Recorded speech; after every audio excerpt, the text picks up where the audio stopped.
Welcome to Total Politik, welcome to podcast Total Politik. Bisa dibilang adu perspektif, bisa dibilang teman mikir, apapun lah terserah. Orang juga tidak peduli ini apa namanya. What's in the name?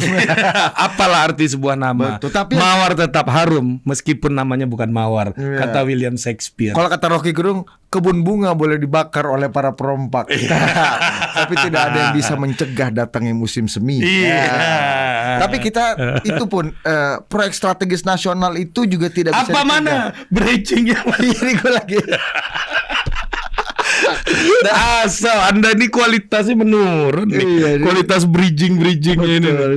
Itulah makanya kebun bunga itu juga bisa terjadi di Wadas. Wadas. Kebun bunga yang nantinya kalau memang itu digusur dan dijadikan tambang andesit untuk menjadi bahan baku utama pembuatan bendungan di Purworejo, ini juga kebun bunga di Wadas akan tergusur dan hilang. Meskipun musim semi, musim hujan, musim gugur atau musim panas datang, nggak akan membantu lagi karena udah digusur. Dari gusur. Nah itu yang kemudian menjadi concern kita ya. Peristiwa di Wadas kemarin itu banyak sekali perspektifnya. Ada soal dibilang ada soal hak asasi manusia, ada soal pembangunan ekonomi, ada soal police brutality dan lain-lain. Ini menarik sekali untuk dibahas gitu ya. Dan hari ini kita sudah kedatangan sahabat Gatot Nurmantio. Siapa? Yang bertikai-tikai soal Usman Hamid. Usman Hamid. Kok sahabat Gatot Nurmantio? Kan sahabat Bang Usman dan Pak Gatot itu kan banyak berseberangan secara ideologis dan secara pragmatis. Itulah sahabat, Dit. Sahabat itu akan mengatakan pahit kalau itu pahit, akan mengatakan manis kalau itu manis. Wah, Ari kurus sekali Anda. Nah, itu nggak sahabat. Nah, itu tukang penjilat. Bukan tukang umbang itu kan. Jadi kalau tukang umbang dia akan ngomong manis terus. Kemudian ketika paten Bapak, ketika Bapak masuk jurang dia tinggalin. Nah, Usman Hamid dengan Pak Gatot ini enggak, Pak Gatot ini masuk jurang ditemenin juga kan. Makanya Bapak saya bilang. Betul. Dan itu sahabat yang baik. Bang Usman adalah sahabat Gatot Nurmantio karena setiap tanggal 30 September kita merayakan persahabatan mereka. Pak Gatot.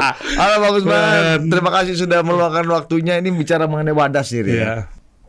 Ya, tentu kurangnya perhatian pada masyarakat dengan cara-cara yang berperikemanusiaan. Jadi saya melihatnya itu seperti satu pembangunan yang kurang dikonsultasikan dengan masyarakat dan diamankan dengan cara-cara yang kurang berperikemanusiaan. Jadi rasanya kita perlu deh satu resolusi konflik gitu yang berperikemanusiaan gitu, satu resolusi yang mencoba mencari jalan terbaik untuk menyelesaikan konflik vertikal ini ya. Dalam pandangan saya ini konflik vertikal antara warga dengan negara dengan cara-cara yang memang menghormati hak-hak masyarakat.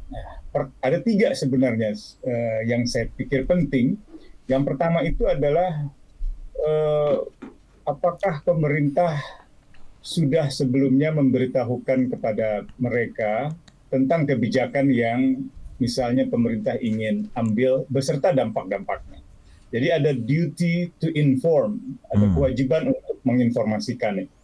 Yang kedua adalah duty to consult, kewajiban untuk berkonsultasi dengan mereka. Di situ pemerintah bisa meminta masukan mereka dan menerima masukan mereka, apapun masukan itu, termasuk misalnya masukan yang berisi tentang katakanlah keberatan-keberatan karena dampak lingkungan atau karena dampak ekonomi lain sebagainya.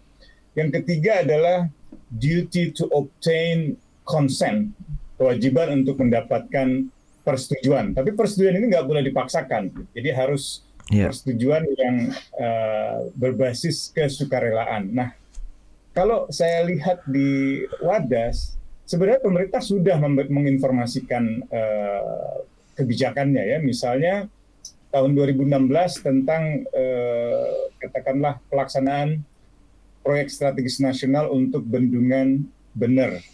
Lalu itu juga dikeluarkan kembali dengan Perpres yang sama tahun 2000 kan, tentang percepatan pelaksanaan proyek strategis nasional termasuk di bendungan bener di Kabupaten Purworejo itu.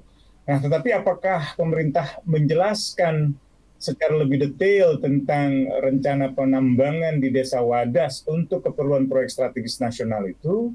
Dan kalau iya, mengapa masih timbul persoalan-persoalan yang menunjukkan keberatan warga? Nah, rasanya kalau melihat ukuran-ukuran itu, kalau pemerintah belum mendapatkan persetujuan dari masyarakat, sebaiknya tidak memaksakan kebijakan, apalagi dengan pengerahan pasukan yang berlebihan, gitu, bro. Oke, Anda lihat itu pengerahan pasukan yang berlebihan itu seberapa pantas dan seberapa proporsional gitu kemarin untuk kasus kemarin gitu ya, Bang Usman. Kan ini kan sebenarnya tidak untuk menggusur masyarakat, tapi mengawal pengukuran katanya supaya pengukurannya bisa presisi dan masyarakat nanti yang terukur atau diukur bisa mendapatkan hak-haknya dengan presisi dan baik. Nah, itu kan narasinya gitu, Bang Usman. Gimana?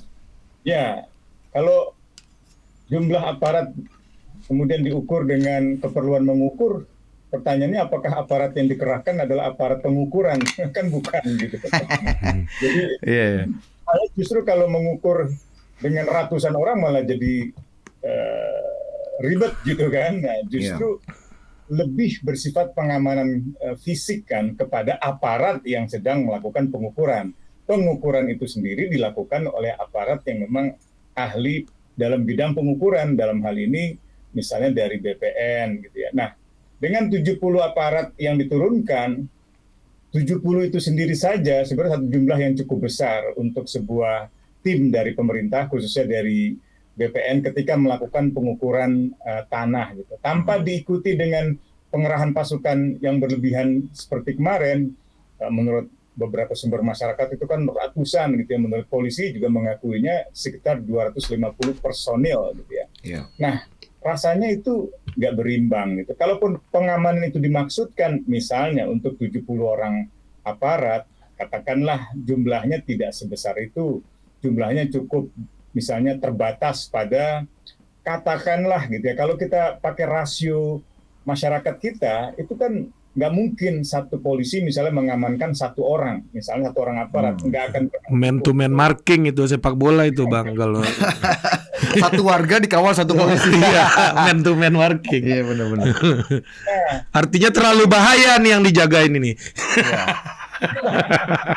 Nah, kalau lihat gerak-geriknya kan justru bukan. Jadi gini, mestinya kalau melindungi aparat, misalnya melindungi dari apa? Dari serangan warga. Apakah ada serangan dari warga? Apakah ada warga yang menyerang dan mengancam atau membahayakan keselamatan petugas BPN? Rasanya tidak, gitu. Kalaupun ada, masa semuanya? Rasanya tidak. Tidak ada juga bukti dalam video atau dalam berbagai fakta yang diberitakan yang menunjukkan bahwa misalnya masyarakat sedang menyerang aparat tersebut sehingga perlu pengerahan pasukan seperti itu, kan tidak ada. Jadi rasanya dari segi jumlah saja sudah berlebihan. Dari segi yang lain misalnya ketika aparat mengambil tindakan pemolisian ya, tindakan penangkapan, tindakan penegakan hukum, misalnya nangkep orang, jemput paksa orang gitu. Itu kan dalam standarnya, dan ini diakui di dalam peraturan Kapolri, bahwa mereka harus menunjukkan lencana, saya polisi. Bahkan mereka harusnya pakai seragam, atau kalau bukan seragam resmi, misalnya seragam Brimob atau seragam Dalmas yang lain, setidaknya mereka menggunakan rompi, bertuliskan polisi. Kalau misalnya nggak ada sama sekali ketika mereka mau menangkap itu, mereka langsung bilang, saya polisi. Gitu. Jadi standar-standar itu mungkin terkesan, Bung Usman ini seperti di film saja. Enggak, itu bukan di film. Itu eksplisit di dalam aturan hukum kita. Dan harus dibiasakan bahwa masyarakat melihat tindak tanduk polisi itu berdasarkan ukuran-ukuran yang profesional yang juga ditetapkan oleh kepolisian sendiri. Demikian pula di kepolisian harus membiasakan diri ketika melaksanakan tugas menggunakan seragam atau menggunakan rompi atau menggunakan jaket yang bertuliskan polisi atau menggunakan lencana atau menunjukkan kartu anggota. Saya anggota, saya polisian, saya tangkap Anda karena Anda melanggar hukum, misalnya begitu. Dan kalaupun sudah ditangkap, tidak perlu misalnya dipukul gitu. Kalau orang misalnya ada seorang tua, ya katakanlah usia di atas 60 tahun, sudah terpegang, sebenarnya kan dia nggak bisa berkutik apa-apa. Bayangkan tenaga polisi ya dengan tenaga kita ini kan beda. Polisi terlatih secara fisik gitu ya. Polisi, tentara itu kan terlatih secara fisik di atas rata-rata. Gitu. Dari segi postur juga di atas rata-rata masyarakat biasa. Gitu. Jadi ketika sudah memegang anggota masyarakat yang dianggap melanggar hukum, cukup amankan saja, tidak perlu misalnya sampai 4 orang, 5 orang membekuk apa namanya. Tapi kemarin itu kan nggak ada indikasi ada kekerasan atau bahkan orang-orang yang kemudian katanya 67 orang yang diamankan itu 1 hari kemudian dibebaskan gitu Bang. Dan selama ditahan pun itu ada pengakuan bahwa orang-orangnya juga tidak mengalami tekanan, intimidasi dan kekerasan gitu di dalam. Ini gimana Bang Usman melihatnya? Artinya kan as prosedur sudah cukup humanis lah kawan-kawan ini. Kalau kita mau jujur kan di video-video itu jelas ada warga yang dibawa secara paksa kemudian dipukul wajahnya, itu nggak terbantahkan. Dari pengakuan pendamping dari LBH juga mengatakan mereka juga dipukul gitu, misalnya gitu. Nah, tapi kita juga harus berpikir secara simbolik ini bahwa ketika polisi menangkap puluhan warga lalu pulangnya memberikan paket, misalnya seperti Lebaran gitu kan, itu besek habis tahlilan Mas. Mungkin ada tahlilan di dalam. Kan bukan dari tahlilan berkat gitu. itu kan simbol-simbol yang sebenarnya memberi arti tertentu gitu. Pertanyaan saya sebenarnya kalau polisi memberikan paket, duitnya dari mana? Dari negara, alokasi anggaran yang mana gitu. Dari pribadi apa boleh gitu kan? Pribadinya siapa gitu. Itu kan saya kira cara-caranya harusnya lebih profesional lah kalau seandainya kita. Jadi kalau kita mau jujur ya, jadi boleh aja yang satu pihak mengklaim ada kekerasan, satu lagi bilang nggak ada kekerasan. Nah, sekarang kita tanya aja lah pada diri kita sendiri ketika melihat video itu, warga dijemput paksa, diambil paksa, itu kekerasan bukan. Bahkan ada yang langsung terlihat mukanya langsung dihajar itu.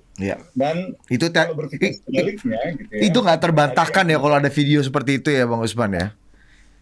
Iya, ini kita ngobrol sambil bercanda ya. Barangkali kalau kita ada di lokasi juga susah bercandanya nih.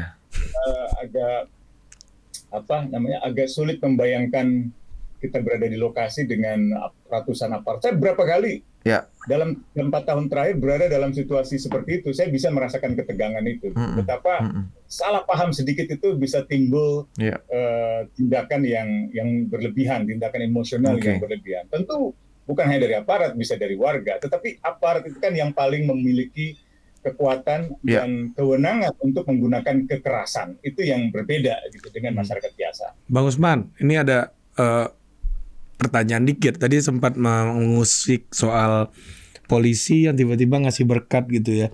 Nah di Depok juga ada dulu kejadian kan bahwa bikin mural gitu tiba-tiba polseknya datang ke rumahnya ngasih besek bro. Gitu kan. Jadi ini kan menurut gue memukul dengan brutal dengan ngasih besek ini yang kayak Mas Usman pertanyakan tadi bahwa ini anggarannya dari mana? Dua-duanya bisa didefinisikan sebagai police brutality gitu ya. Yang mana di seluruh dunia itu jadi sebuah hal yang banyak terjadi. Bahkan waktu 1 tahun yang lalu ketika pemilu Amerika ada kasus Floyd gitu ya, yang Black Lives Matter, dan itu juga wajah dari police brutality yang terjadi di seluruh dunia gitu, yang banyak bahkan di negara ikon demokrasi seperti Amerika. Nah, apa problemnya Mas Usman ketika instrumen kohersif dan violence ini kembali digunakan di dalam konteks demokrasi, ketika kita melihat ada optimisme kepada demokrasi ya, tetapi praktek-praktek violence itu kembali menjadi instrumen negara untuk melakukan penertiban kembali gitu. Ya, biasanya kan ada psikologi massa ya. Psikologi massa itu penting di dalam ilmu kepolisian. Nah, psikologi massa itu biasanya bisa positif, bisa negatif. Kalau yang positif biasanya masyarakat umum. Masyarakat umum itu kalau demonstrasi, psikologi massanya itu memang menyuarakan hal-hal yang positif, kepatuhan pada hukum, keadilan, kesetaraan, dan seterusnya. Jadi kalau ada kekerasan bahkan di antara mereka, biasanya mereka punya mekanisme tersendiri untuk menertibkan anggotanya yang melakukan kekerasan, misalnya gitu. Jadi psikologi massa itu sangat penting untuk memahami situasi di dalam sebuah katakanlah demonstrasi lalu ada penanganan kepolisian. Sebaliknya kalau yang negatif yaitu biasanya ya kelompok-kelompok kriminal. Nah kalau seperti ini tentu perlu ada tindakan keras bahkan. Kekerasan itu tidak dilarang, dibolehkan oleh misalnya oleh hukum, oleh negara yang digunakan oleh kepolisian, tetapi dia harus proporsional. Jadi gini, kalau di dalam hukum internasional atau dalam literatur hukum-hukum halus gitu ya, soft law, standar-standar pedoman-pedoman PBB itu kita menyebutnya sebagai plan. Harus ada proportionality, harus ada legality, harus ada accountability, dan harus ada necessity.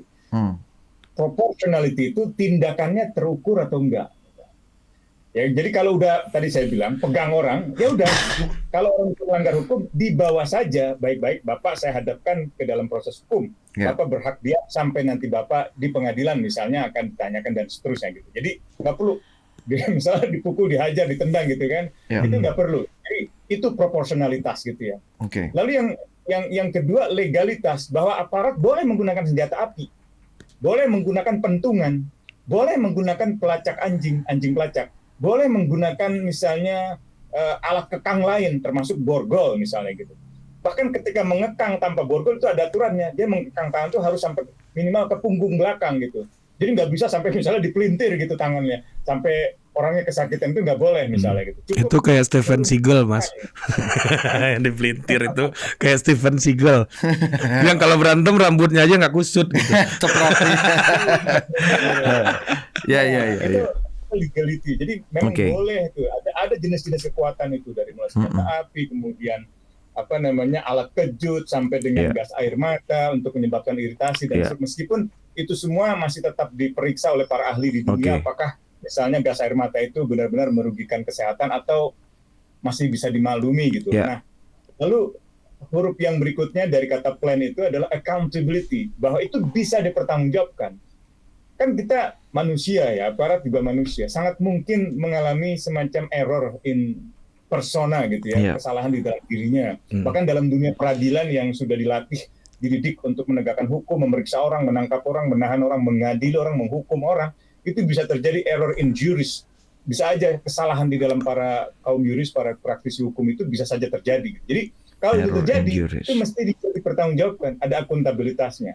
Dan yang terakhir, ini N yang sering disebut sebagai necessary atau necessity in democratic society. Jadi keperluannya itu dalam konteks masyarakat yang demokratis. Nah, menurut saya di Wadas itu tindakan-tindakan yang kemarin kita lihat itu rasanya tidak perlu gitu ya. Untuk kalaupun tidak perlu, kalaupun perlu, ya tidak proporsional gitu. Jadi 4 lapis itu menurut saya bisa jadi semacam cara menguji lah tindakan-tindakan penggunaan kekuatan polisi dan senjata api polisi gitu. Jadi polisi juga harus mengerti bahwa ketika ada suara-suara seperti ini ya dari lembaga HAM, bukan berarti polisi tidak boleh mengambil tindakan apapun, boleh.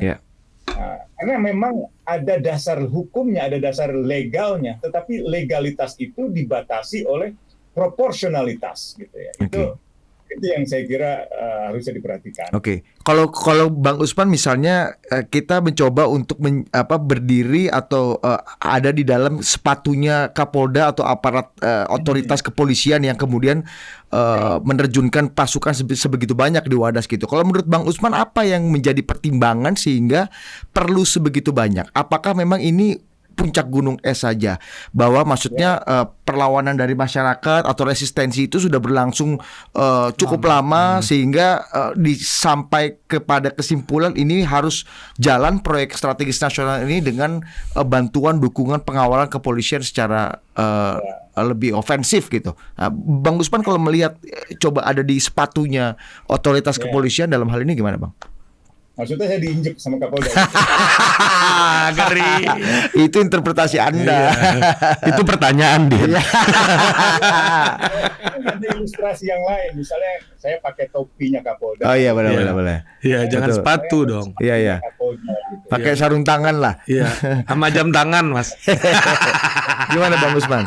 gimana polisi juga harus bertindak sebenarnya kan, karena ini di satu sisi proyek strategis nasional yang harus jalan, harus dilindungi gitu kan. butuh kecepatan, presiden juga butuh achievement KPI yang lebih cepat Karena gitu ini kan. soal legacy kan. Nah, betul. Silakan Mas. Jadi saya bisa jadi polisi seperti Hugeng, bisa juga jadi seperti polisi bukan Hugeng gitu. Siapa itu yang bukan? Orang hukum aman, Bos. Iya, aman. Udah terukur Saya itu. saya nggak pernah khawatir dengan misalnya tekanan intimidasi dari pengaruh di tingkat atas saya. Saya akan bekerja sesuai dengan tugas saya, yaitu polisi yang memiliki dua fungsi utama. Pertama, to serve the people, melayani masyarakat. Yang kedua, to protect the people, melindungi masyarakat. Memang ada fungsi lain, yaitu menjaga keamanan dan ketertiban umum atau menegakkan hukum. Tapi sebagai Hugeng, saya akan mengatakan yang disebut umum itu kepentingan semua masyarakat dan pemerintah, bukan hanya masyarakat, bukan hanya pemerintah. Demikian pula yang disebut sebagai menegakkan hukum, itu hukum negara, bukan hukum peraturan presiden atau hukum peraturan menteri atau hukum dari aturan yang ada di bawahnya gitu ya. Jadi saya tetap akan menjaga independensi kepolisian, berdiri di tengah antara kepentingan pemerintah yang berkuasa dengan kepentingan masyarakat yang menentang pemerintah. Jadi saya membawa kepolisian dalam politik negara, bukan politik penguasa atau pemerintahan yang berkuasa, apapun programnya, bukan juga kepentingan masyarakat saja gitu ya. Nah, itu kalau saya jadi polisi sebagai polisi yang idealis gitu ya, bukan. Tapi kalau posisi yang agak pragmatis, waduh, Pak Presiden punya proyek strategis nasional ini, harus saya amankan bagaimanapun juga gitu kan. Apalagi Perpresnya sudah jelas. Bahkan Perpres 2016 dilanjutkan dengan Perpres 2020 yang isinya percepatan. Artinya memang ini harus dipercepat. Selain itu, ada surat dari Kementerian PUPR. Ini kementerian yang sangat strategis dalam proyek-proyek strategis nasional. Juga ada surat yang kedua dari misalnya surat dari Menteri Agraria, dari Kementerian ATR dan BPN. Dan bahkan ada permintaan langsung dari Kepala BPN setempat. Karena itu, bagaimana caranya saya amankan proyek strategis nasional ini dengan memastikan bahwa tambang di Wadas itu bisa beroperasi sehingga batu andesitnya ya itu bisa digunakan ke dalam proyek bendungan benar. Itu polisi yang menurut saya pragmatis. Tapi kalau polisi yang idealis, dan saya ada di posisi yang idealis, akan menjaga itu. Bukan berarti saya sebagai polisi idealis akan menentang agenda presiden, tetapi akan menguji secara hukum di lapangan apakah memang cara-cara pelaksanaan proyek strategis nasional itu telah memenuhi syarat-syarat standar kepolisian yang profesional gitu.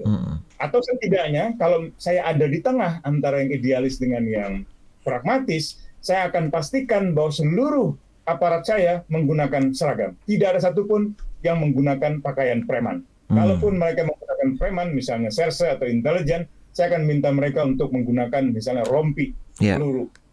Maksudnya rompi bertuliskan polisi. Demikian pula jaket gitu ya, atau identitas lain yang bisa menunjukkan mereka sebagai anggota kepolisian. Sehingga kalau mereka mengambil tindakan kesalahan, itu bisa diidentifikasi dengan mudah oleh masyarakat yang akan melaporkan ke kepolisian tempat di mana saya bekerja gitu. Demikian pula sebaliknya. Kalau misalnya ternyata ada kepolisian yang bertugas dengan sangat baik, itu saya akan berikan apresiasi. Jadi saya kira kita tidak ada di dalam dunia yang memang hitam putih dan tidak diideal sekali, tetapi juga bukan hidup di dunia yang benar-benar tanpa harapan di mana kekacauan hukum terjadi. Kita tidak hidup di dua-duanya itu, kita ada di tengahnya. Dan menurut saya harus ada titik temu, itu yang saya sebut di awal sebagai resolusi konflik berperikemanusiaan. Jadi mantap. Nggak perlu bersikeras misalnya menyangkal segala tuduhan, begitu pula pemerintah misalnya Pak Mahfud Menko Polhukam tidak perlu menyangkal segala tuduhan atau misalnya protes-protes masyarakat, dengarkan saja. Kalau misalnya ada dugaan kekerasan, dugaan pelanggaran HAM, sebagai Menko Polhukam cukup memerintahkan Kapolri melaksanakan investigasi atau meminta bantuan Komnas HAM bukan sekedar melakukan mediasi, tetapi melakukan investigasi juga gitu. Iya. Dan hasilnya saya minta dalam 1 pekan, misalnya begitu. Jadi itu bisa dilakukan oleh pihak kepolisian, dan itu juga sama untuk staf-staf di KSP yang mengatakan tidak ada urusannya dengan presiden gitu. Masa nanti lama-lama kucing ditabrak kereta tanggung jawab presiden? Ya kalau saya harus jawab, kalau masinisnya presiden harus tanggung jawab. Tapi saya tidak sedang bicara ditabrak kereta. Saya sedang bicara bendungan bener di Kabupaten Purworejo yang jelas disebutkan di dalam Perpres Presiden 2016 maupun 2020 yang jelas merupakan proyek strategis nasional dan bahan-bahan bangunannya mau diambil dari Desa Wadas. Desa Wadas sendiri di mana tambang itu terdapat bukan proyek strategis nasional. Karena itu sebenarnya masyarakat lebih berhak untuk menolak adanya tambang di sana. Lalu apakah ada alternatif? Ada. Nah, pemerintah perlu cari cara, entah itu meyakinkan kembali mereka yang menolak atau mencari lokasi baru. Entah itu di Gunung Merapi misalnya seperti usulnya Mas Yatmaka gitu ya, di mana tidak terdapat pemukiman penduduk, tidak terdapat kebun-kebun yang secara signifikan menjadi sumber hidupnya para penduduk gitu. Jadi kalau kita mau cari jalan keluar ya, dengan titik berangkat menghormati masyarakat kita dengan pri kemanusiaan yang adil dan beradab, mestinya bisa gitu. Nah, Bang Usman dari tadi bicara mengenai kepolisian, kemudian tadi pemerintah, Pak Mahfud, Presiden Jokowi, tapi kemarin soal kucing. Mantap tuh. Yang penting selama masinisnya masih presiden ya presiden. Kemudian harus dikaitkan dengan si masinis. Apalagi kalau itu kucing presiden. Iya.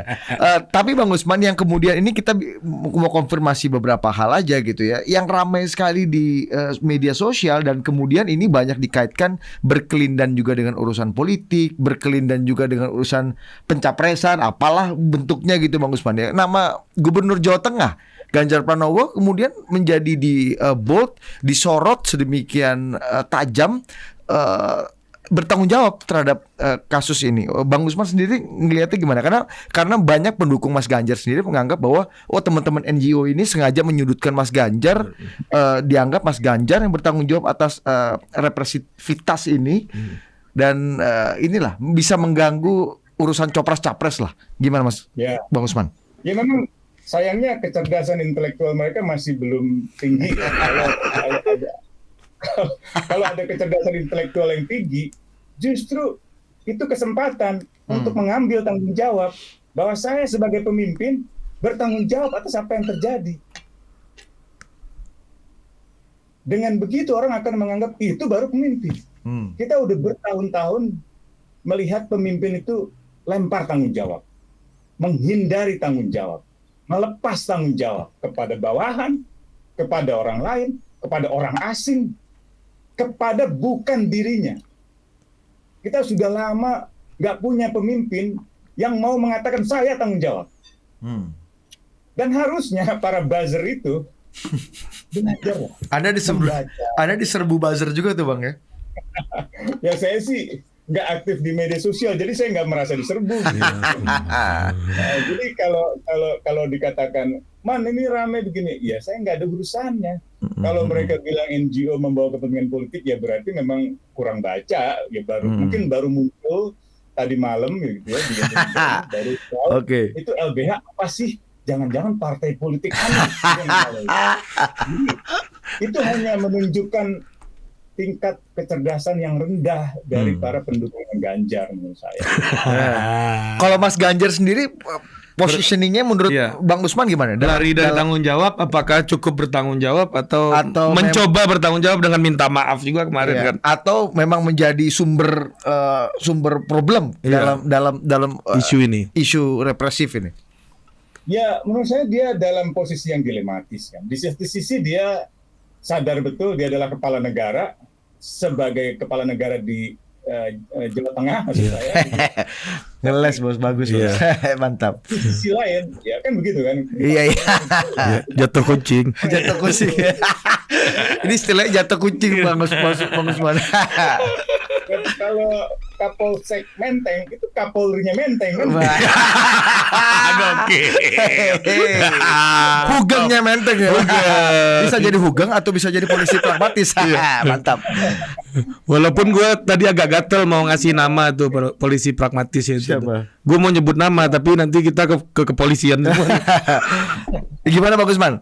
Coba terakhir nih soal ini. Memang sebagai gubernur ia pasti akan ada dalam posisi yang dilematis. Ya. Satu sisi dia harus mengamankan kebijakan pemerintah pusat yang kebetulan merupakan presiden yang terpilih atas dukungan partai politik yang sama dari partai politik yang mendukung saya sebagai gubernur Jawa Tengah misalnya gitu, ya kan?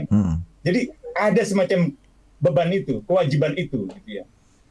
Di sisi lain, dia juga sadar penuh bahwa dia adalah seorang politisi yang lahir atau yang tumbuh secara politik di wilayah misalnya Purworejo, daerah pemilihannya, di mana ia dibesarkan secara politik. Karena itu, dia juga punya semacam naluri lah, yang saya kira, atau nurani lah, bahwa apa yang disuarakan oleh masyarakat Wadas ini ada benarnya dan wajib untuk dia bela. Tapi dia ada dalam posisi yang dilematis itu, gitu. Nah, pada saat yang sama memang ia sedang digadang-gadang kan sebagai calon presiden gitu. Sehingga dia seperti kembali berada dalam ketegangan. Kalau ia berhasil mengamankan kebijakan ini, pasti ia akan dilihat secara positif para pelaku industri nasional, para pelaku ekonomi besar di tingkat nasional, para pelaku politik besar di tingkat nasional. Berarti ia berhasil menggolkan proyek strategis nasional. Tapi kalau ia berhasil pula dalam konteks itu, mungkin ia harus mengorbankan semacam kepentingan sosial yang ada dari masyarakat yang seharusnya ia wakili gitu. Nah, menurut saya di situ dia tampak seperti kesulitan untuk mendudukan diri gitu. Makanya dalam beberapa kesempatan diskusi seperti berusaha tenang, berusaha senyum gitu ya. Tapi kelihatan sekali stresnya menurut saya. Tersandra gitu ya Mas Usman ya. Tersandra ini mesti gimana nih gitu. Apakah mengambil langkah populis di mata masyarakat gitu, atau mengambil langkah yang dalam tanda petik populis di mata kepentingan elit-elit di tingkat pusat itu. Menurut saya dia ada dalam dilema itu. Nah, sebagai gubernur seperti tadi saya katakan, dia adalah kepala pemerintah dan kepala negara dari Provinsi Jawa Tengah. Karena itu, ia adalah otoritas tertinggi. Kalau ia dikatakan bertanggung jawab, memang iya. Apalagi ada surat-surat yang pernah diterbitkannya. Nah, ini yang nggak dibaca oleh para pendukung Ganjar yang mengkritik LBH, mengkritik suara-suara pendukung masyarakat Wadas. Mereka nggak pernah baca bahwa misalnya pada tahun 2018, 2 tahun setelah Perpres itu dikeluarkan, Ganjar pernah menerbitkan izin, misalnya izin lingkungan, 2019 juga demikian, 2020 juga demikian, bahkan ia pernah mengundang sejumlah orang untuk meyakinkan bahwa misalnya tambang ini memang diperlukan untuk kepentingan proyek strategis nasional. Nah, pertanyaannya berapa kali sih sebenarnya dialog itu pernah digelar? Kan dulu konon kabarnya di Solo ada wali kota yang memindahkan pedagang kaki lima dengan cara damai, dengan berbasis kesukarelaan setelah melalui pertemuan sebanyak 54 kali. Nah, mungkin itu perlu dicontoh. Ini itu pasar Mas, ini tambang beda. Ekstraktif ini. Ya, beda. Nggak sama dong. Bisa dibilang nggak sama, tapi pada intinya adalah kalau memang dianggap tidak sama dan jauh lebih sensitif, berarti bukan 54 kali. 540 kali. Tinggal dinaikkan aja kuantitinya. Daripada jatuh korban. Iya. Berarti ada 540 besek. Talilan, Mas. Talilan. Apalagi orang-orang NU memang suka besek-besek itu. Bukan suka tradisi, Mas. Salahnya menurut saya itu boleh-boleh aja gitu. Tapi kan jangan sampai misalnya pemberian bingkisan itu atau penerimaan bingkisan itu justru membuat kita tidak lagi bicara jujur apa yang terjadi. Itu yang nggak boleh menurut saya. Oke, terima kasih Bang Usman atas waktunya ya dari Iya. tengah kesibukannya ini sekarang. Betul, dan perspektifnya kita jadi lebih clear melihat bagaimana polisi mau jadi mana nih, mau jadi hugeng atau polisi pragmatis. Iya. Dan yang paling penting adalah Kapolsek Menteng adalah kepala Kapolri di wilayah Menteng. Apakah Kapolri hugeng atau Kapolri yang lain? Iya, sama kayak Dan Ramil Priok adalah Panglima di daerah Priok. Wah, bisa. Ini baru lagi. Baru Pak. Itu jatuh kucing yang paling top ini. Terima kasih Bang Usman atas waktunya. Selamat sore. Kita mudah-mudahan kita nanti menemukan dengan masukan publik dengan diskusi seperti ini. Mudah-mudahan otoritas terkait bisa mencari formula yang baik lah. Ya. Kalau 54 kali diundang makan pagi oleh Pak Jokowi untuk memindahkan pedagang pasar, ya kalau memang dianggap lebih susah, kalau kata Ari, ya 540 kali. Iya, 540 kali. Berarti 540 kali berapa besek? Itu penting.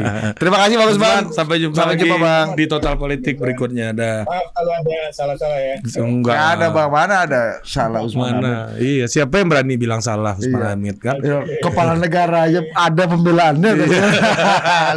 Keren. Gila lu Bang. Iya. Bang, thank you ya Bang.